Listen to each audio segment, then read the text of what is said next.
તો આજે આપણે લાડુ બનાવશું। તો લાડુ તો અનેક જાતના બને, સિંગદાણાના બને, રવાના બને, ઘઉંના લોટના બને, તલના બને। તો આજે આપણે તલ લીધા છે। મમ્મીએ પહેલા તલને પીસી અને બાળકને આપવાના। તલ અને ગોળનું મિશ્રણ કરી અને આપણે લાડુ બનાવશું। તો સૌપ્રથમ તલને એક ડીશમાં થોડા લેશું અને પછી અહીંયા મેં ગોળ લીધો છે વાટકીમાં, તો એ ગોળ પણ તલમાં આપણે ઉમેરશું અને બંનેનું મિશ્રણ કરશું। બરાબર મિશ્રણ થઈ જાય પછી આપણે લાડુ વાળશું। આ મિશ્રણ ગોળ અને તલનું કરવાથી બાળકની હાથની ઇન્દ્રિયનો વિકાસ થાય છે અને બાળકને ખ્યાલ આવે છે કે આ લાડુ કેવી રીતે બનાવવા। આમ બરાબર મિશ્રણ થઈ જાય એટલે આપણે બે હાથ વડે લાડુ વાળીશું, એક હાથનો ઉપયોગ કરશું નહીં। તો થોડુંક મિશ્રણ લઈ અને આવી રીતે નાના નાના લાડુ વાળીશું। આપણે બહુ મોટા લાડુ બનાવવા નથી।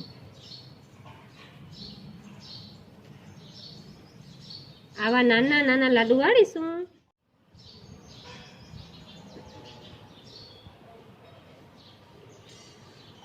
આ એક લાડવો બની ગયો। હવે આપણે બીજો લાડવો બનાવશું। લાડુ પહેલા બરોબર દબાવી દેવાનું અને પછી આ ગોળ ગોળ વાળવા, બે હથેળી વડે વાળવાનું એટલે મસ્ત મજાનો ગોળ લાડુ બની જશે। બીજો લાડવો પણ આપણો બની ગયો અને હવે આપણો ત્રીજો લાડવો બનાવશું। તો બે હાથ વડે બરાબર દબાવી અને પછી ગોળ ગોળ વાળીશું બે હાથ વડે। આવી રીતે આપણા લાડવા તૈયાર થઈ જશે।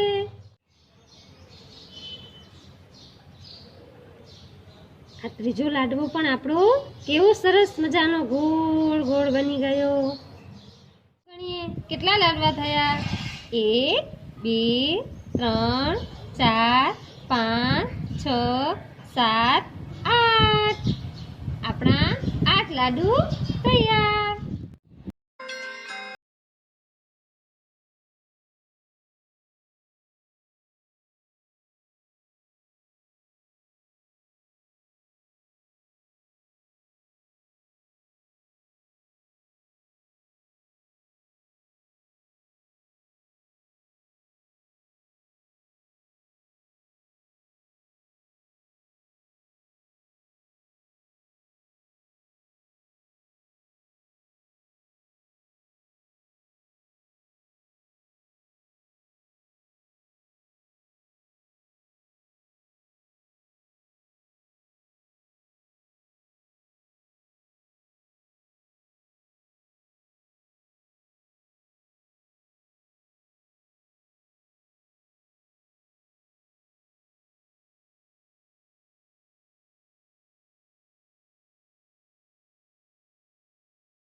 હવે કોનો તહેવાર આવે છે?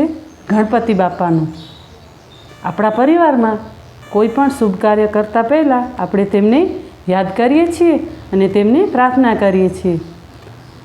ભાદરવા સુદ ચોથ આપણે ગણેશ ચતુર્થી તરીકે જાણીએ છીએ. તેઓ શંકર અને પાર્વતીના પુત્ર છે, કાર્તિકેયના ભાઈ છે, રિદ્ધિ સિદ્ધિના સ્વામી છે. તેમને જાસૂદનું ફૂલ પ્રિય હોય છે, તેમજ દુર્વા તો તેમને ખૂબ જ પ્રિય હોય છે. ગણેશજીના સ્વરૂપની દરેક વસ્તુ આપણને કાંઈક ને કાંઈક સૂચવે છે. તેમનું વાહન ઉંદર. ઉંદર છે એ ઈચ્છાનું પ્રતીક ગણવામાં આવે છે.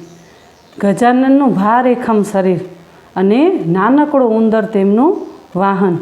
સમજવામાં કાંઈક અજીબ તો લાગે છે, પરંતુ ઉંદરને વાહન બનાવવા પાછળ પણ એક તર્ક છે. ઉંદર ઈચ્છાનું પ્રતીક છે. બેકાબૂ ઈચ્છા અશાંતિ સર્જે. ઈચ્છા પર સવારી કરી તેના પર કાબૂ મેળવો અને એ તમને ખેંચી જાય એવી તક ક્યારેય તેને ન આપો. તેમના હાથની આશીર્વાદ મુદ્રા. આશીર્વાદ મુદ્રા આપણને સુરક્ષા પૂરી પાડે છે. તેમના હાથમાં છે ફરસી. ફરસી છે એ લાગણીના બંધનોને એક ઝાટકે દૂર કરવાનું સૂચવે છે.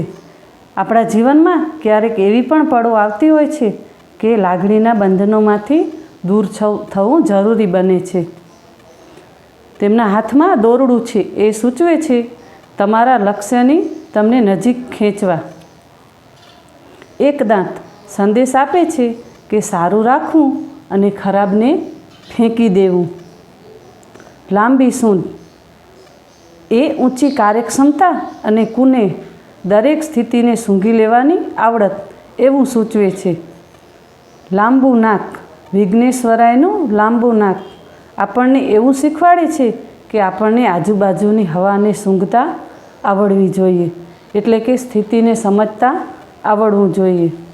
તેમનું મોટું પેટ આપણને એવું શીખવે છે કે જીવનની સારી ખરાબ કોઈ પણ સ્થિતિને એકદમ સારી રીતે પચાવી જાણવું. ગણેશજી દુંદાળા પણ કહેવાય છે.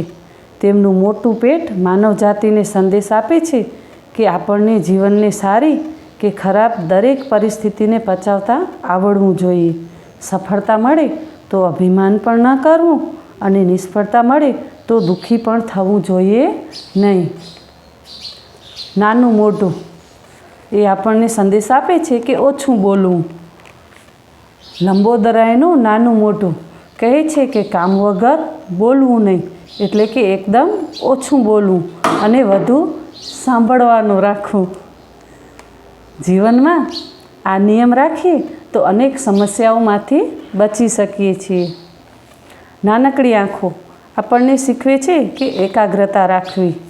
કપિલાયની આંખો નાની નાની છે, જે આપણને કહે છે કે આપણે હંમેશા આપણા લક્ષ્યને ધ્યાનમાં રાખીને જ કાર્ય કરવું જોઈએ, એકાગ્રતા રાખવી જોઈએ.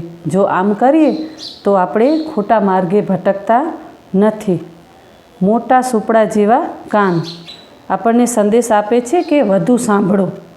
વિનાયકાઈના મોટા સુપડા જેવા કાન કહે છે કે વધુમાં વધુ સાંભળીએ અને નાનું મોઢું કહે છે કે કામ વગરનું ક્યારેય ન બોલવું, મતલબ ઓછું બોલવું અને વધુ સાંભળવું.